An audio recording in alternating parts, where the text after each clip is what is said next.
Pubertas precox adalah pubertas yang kecepatan atau terlalu dini atau terjadi sebelum waktunya. Pubertas precox ditandai oleh timbulnya tanda-tanda perkembangan seks sekunder sebelum waktunya puber. Pada anak wanita, puber biasanya terjadi pada usia 8-13 tahun, sedangkan pada anak laki-laki, pubertas biasanya terjadi pada usia 9-14 tahun.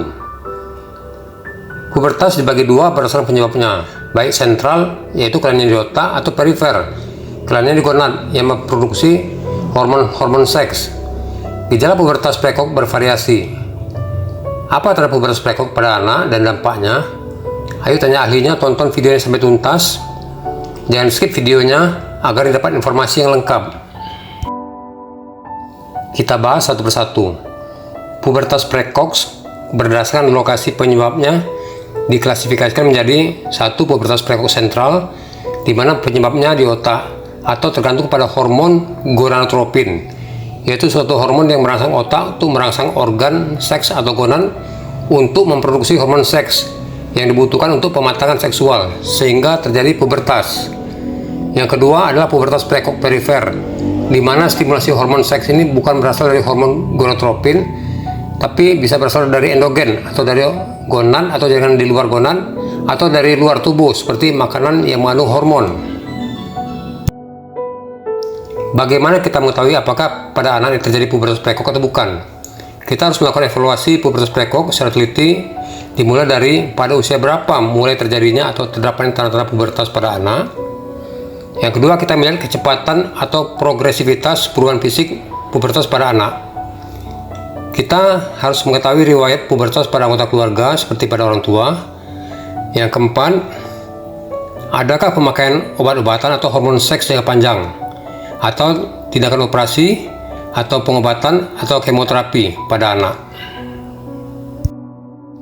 Kemudian kita melakukan evaluasi mengenai status pubertas pada anak tersebut. Untuk mengevaluasi status pubertas, kita menggunakan skala Tanner, yaitu skalanya dari 1 prapubertas sampai 5 atau pubertas komplit. Pada anak perempuan, yang kita nilai adalah perkembangan payudaranya, rambut ketiak atau rambut kemaluan, dan tinggi badan. Pada anak laki-laki kita nilai genitalnya, yaitu volume testis, dengan menggunakan organometer dari Prader. Kita nilai rambut kemaluan atau ketiak dan tinggi badan. Dan pada anak ini sudah sampai skala Tanner berapa? Kita harus tahu apa yang dilakukan dokter selanjutnya.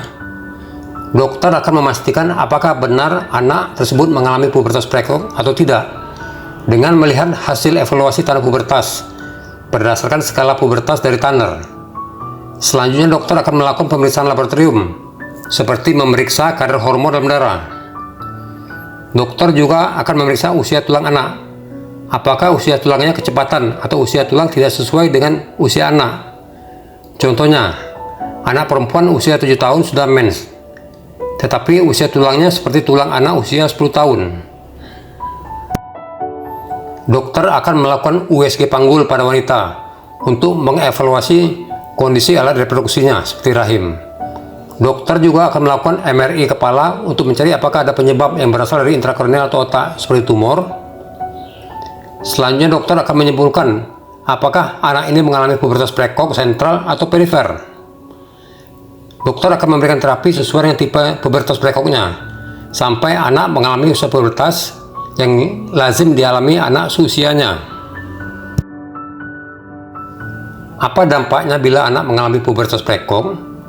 Secara psikologis, anak belum siap secara mental terhadap perubahan fisik atau tubuh yang terjadi.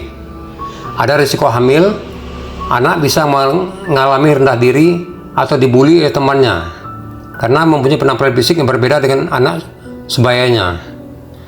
Secara fisik, anak dapat lebih pendek dari usia sebayanya. Begitu pubertas selesai, potensi untuk pertumbuhan linear atau tinggi badan tulang akan melambat atau bahkan berhenti. Jangan lupa setelah menonton video ini untuk subscribe, like, share, dan komen ya, untuk kemajuan channel kesehatan anakku.